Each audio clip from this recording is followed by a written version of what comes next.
Okay, so I'm going to show two different movements for glute activation.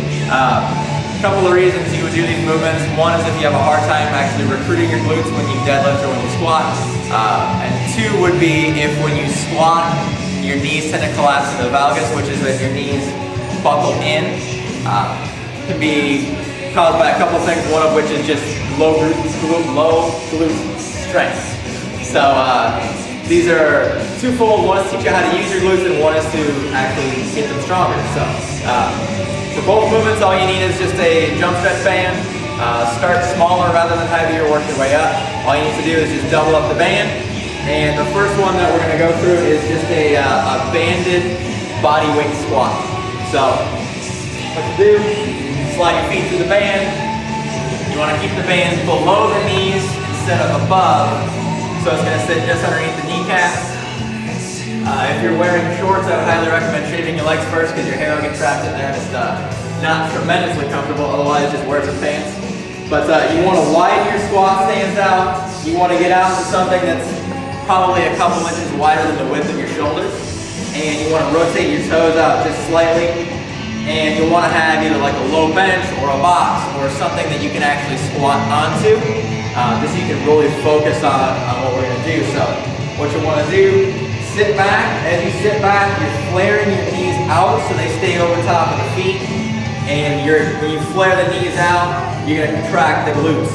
You'll sit all the way back, coming down to a pause on the bench. Flex yourself up, continuing to flare the knees out. And even at the top, you're trying to spread the knees so they stay over top of the feet. And with a little bit of practice, you keep widening your stance out until you can no longer flare your knees to stay out. So, knee directly over top of the heel, pressing out. Try and stay in good squat technique.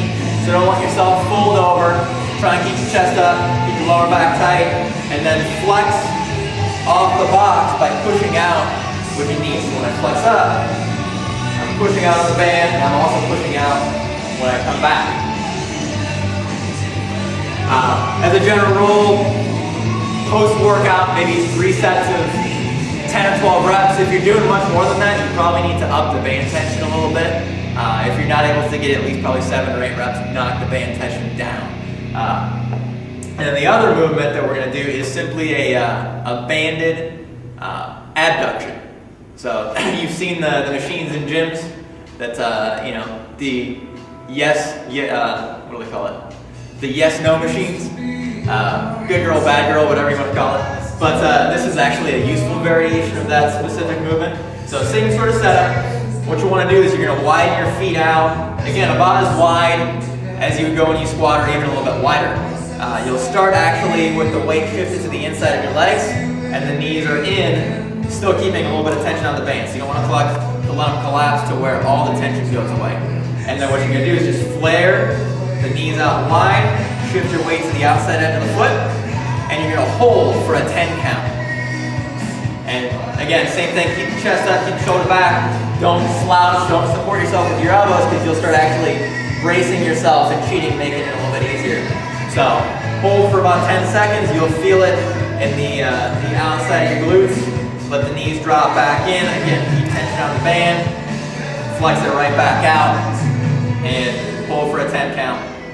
And if you still can't feel it in your glutes, you have some pretty serious problems because these are very easy to get some glute recruitment from. Same thing, probably 2-3 sets, 10 to 12 reps post-workout. I would probably just pick one movement rather than doing them both and just kind of rotate them through, but should fix the collapsing knee problem pretty quickly. So, that's it.